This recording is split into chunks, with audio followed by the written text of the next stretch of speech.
Good afternoon, UK. What we're talking today, this is your host, Tim, talking about everything business, tech, IT, and entrepreneurship on the buzz. Thank you for logging in now. I am talking to you about a cool concept around, when it comes to understanding with the concept of trading, or if you are an investor, if you are logging in from, wherever you are in the world, you need to understand as a potential investor, as a current investor, if you are looking at growing into potential, schemes, you need to consider the fact that, businesses have a way or set legislation or a way as to how they are run. And when it comes to conversations around, understanding what your take is in, the market, where you want to go, you need to understand that there is going to be a lot of, shareholders, there are going to be stakeholders. Just to break down all these for you, what I'm going to do is I'm going to actually quickly show you a quick video of who we are and what we do, and then I'm going to be jumping back into the conversation. So now we have Relax Radio. You can actually reach us out on Instagram, Facebook, YouTube, and Twitter.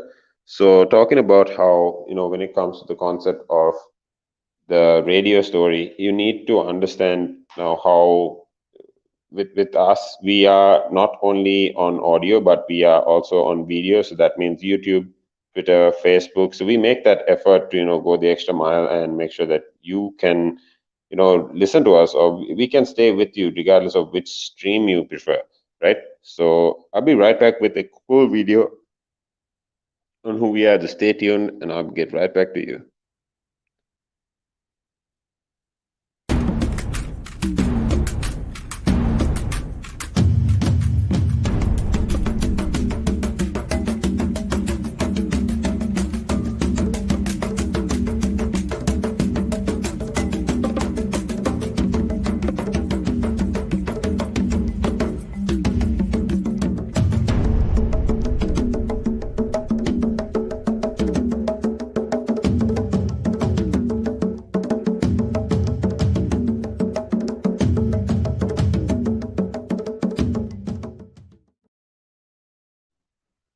That's right. So we are Relax Radio. We are on, Facebook, Instagram, Twitter, YouTube, and many streams, just making it easier for you to reach us, or just for you to understand when and where we will be on different platforms. You can also call us up on 07852 473 473.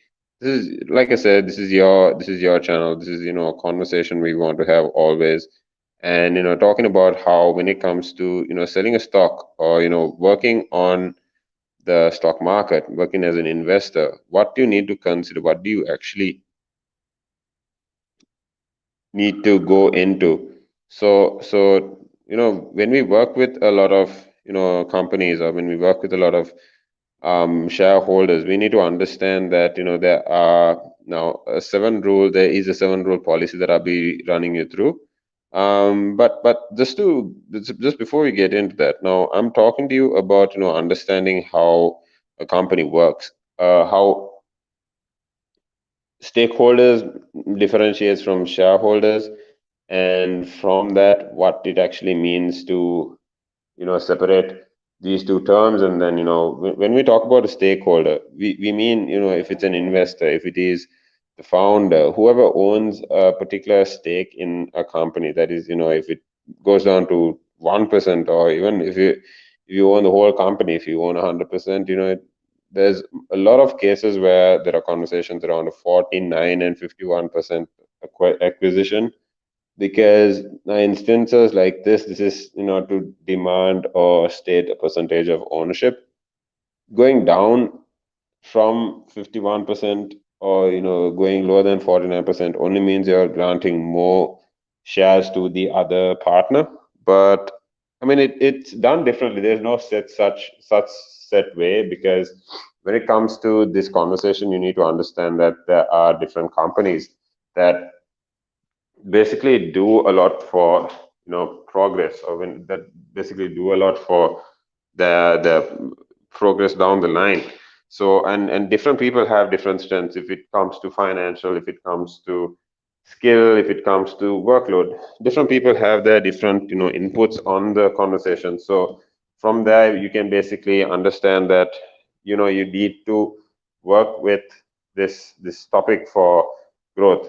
Now when I'm talking about stakeholders, stakeholders are, this is pretty much a brief description of who stakeholders are. But if you want to understand who shareholders are up against this, now shareholders are the ones that, like I said, own shares. But then when you're moving into stakeholders, these guys are the ones that actually will have more, ownership or influence on what is actually going on in the company, right? So when I'm talking about influence, I mean, if it is word of mouth, if it is a person that works in the company, these are employers in the company, and then going all the way into the government, going into the neighboring officers in a workspace, or even if it is a neighboring office in a BOI zone. These are all sorts of stakeholders that, if you basically can affect the trajectory of a company in any way, from the most minute to the most significant way, you are a stakeholder. So if you are coming into a shareholder perspective, this is completely different, because this means that you own a part of the business officially or legally, and from there you are looking at, you drive, or you have an influence in terms of where the company is going. But now if you want to actually ask me on anything going on in this topic, just feel free to message me, feel free to call me up. My number is 07853473473. We are going to have the number pop up right here. But talking about how, when we are working with the conversation, you can actually run us through, I can actually run you through, when it comes to the conversation around when, how or why you would sell your stock. Now these are things that people actually want to know, in terms of why and where they need to earn stock, right? So what I'm saying is, now when you come to the point where you need your company showing a lot of worth, or growth. Now people might want to exit at different necessities, but what I'm saying is, a few tips apart from that is, first thing, you need to stay diversified. Now, when I'm talking about, a year amidst the bull market, now this is, I'm talking global equities that have made up, all the post-pandemic losses. Then I'm talking also 85% shares in March that have gone up by 2020. And then even if it comes to, the conversations around the investors that have missed the bull run, these are all together, or all significantly under, invested. Now, these guys are talking about how they've been waiting for the right opportunity. I mean, I myself have been, I am guilty for, I'd say, I myself am guilty of, doing this, because you keep, waiting and waiting. You keep telling yourself there will be a better time to invest. The price will always go down. But, if it, Bitcoin, for instance, I resonate to Bitcoin because this is a conversation or a topic that most people are considering these days. Now, like I said, so when it comes to Bitcoin, you need to consider the fact that, as it is currently about $48,000, it was $60,000 at one point this year, but just over a month, just over 2 weeks ago, actually. And just to then, break down all the way down to 48. Now, what a lot of people would do is, I'd say, in the sense, or in the case of day traders, or gamblers, these guys would trade out, and they would, if they do see the asset declining, they would definitely sell. But a big portion of the shareholders in this case, or the investors, because this is a currency. But I'm talking business wise. So to stick to the topic, when they are to talk with when they are to talk with, the conversation with majority. I'm talking, you need to understand that when it comes to this, there is a lot of, maturity, or there is a lot of, tackling when it comes to understanding if you should sell, or if you should, expect a major development or bull market, right? Now the global, growth and corporate earnings expectation are extremely loose these days, but, people have a lot of, intentions. People are at different times in the company processes, because they want to understand and they want to, benefit out of the growth here. So what my take is here is that, people can stay diversified, but I mean, the other one is, you might have to consider cost of inaction, and then, to come to a point where you need to prepare. When you are investing, you need to, consider a lot of, I'd say, when you are investing, you need to consider the points of where and when you are investing. But right before we get into that, I'm going to put you on a quick break. I'm going to put you on a quick video, so you understand who we are and what we do at Relax Radio.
That's right, I'm back. This is Tim on the buzz talking to you about, you need to understand now when it comes to, preparing investment plans, you need to understand where you are going as a financial, risk taker, or, understanding where the horizon is, right? So the second thing is when you're talking about, exit strategies, you need to understand what, you need to set aside funds for short-term exit funds. Now to plan for this, you need to this is why you need to actually understand what terms and conditions you're signing up for, or where you're actually going into. And setting aside funds for short term exits in cash are basically, risks that, consideration that you might need to take, because when you're leaving a company, you need to understand the the responsibilities that you have within it. And if it is employees, if it is different customers, if it is employee needs. So basically, to add to this, you need to break down what you are requesting from your team. So that way you can basically understand how far you are going when it comes to these requirements. The next thing is you need to invest most of your remaining funds, at least 80%, into a core portfolio. Now this is when I say a core portfolio, this is a diversified portfolio across class assets. And geographically, what I'm talking about is regions and industry sectors. These are basically helping you limit the downside from unexpected events, if it comes to causing differences when it comes to appearing over your lifetime. And then even coming down into staying invested through market cycles. Now here what I mean is by the I mean, since the time and the miracle of compounding, these might interest returns in your friend, but you need to understand that markets always have cycles. And people go into studying this up to so much of detail. Actually, if it comes into understanding market cycles, people go into annual, people go into quarterly, or people also go into I mean the biggest, I'd say, market cycles that are taken are on a daily basis. So people, if you've seen any of these guys draft, if you see anyone drafting these considerations, you need to understand that these graphs and these different screens on one person's screen is a massive integration with it. So what I'm saying is you need to understand where you're going, or where you're going with the concept. So to add to it, what I'm saying is, now in the lines of rebalance or the portfolio at a regular interval, now you need to make sure that this comes back onto your risk, because you are the one investing. And then to add to it, using your remaining funds for short term trading, these are based on research, and these are not the latest fad and done with a cool head. But talking about how greedy you can be at the top, or panicky you can be at the top, you need to understand, as a person, you need to be self aware of how risk taking or risk averse you are. And then finally, to add to that, you need to follow an investment plan. A lot of people can basically go in without a goal, or go in without a plan. But the importance of having an investment plan is so you understand where you're going, and then moving into concept of long-term gain. A lot of people can get sidetracked by the wealth they're growing. But I mean, good strategies, honestly, just put it aside, let it compound, and take it out when you actually need it. Now, I mean, I want to appreciate you for joining in the show today. I want to let you know that you can actually also call us up. You can let me know any questions, or what your take is on this conversation. Let us know what your take is in terms of where you would start as an investor, actually, and then break it down with us so we can go forward in it. So you can always reach me out on 07852 You can also call me up in on WhatsApp. You can WhatsApp me, message me, And also, I mean, like since we are at it, you can actually call me up on YouTube, on Instagram, Facebook, or Twitter. So I've got another show with George Shaft, talking from the way things are opening up, if it's museums, if it is parties, so on and so forth. So stay tuned. I'm going to get right back to you very soon. Good evening.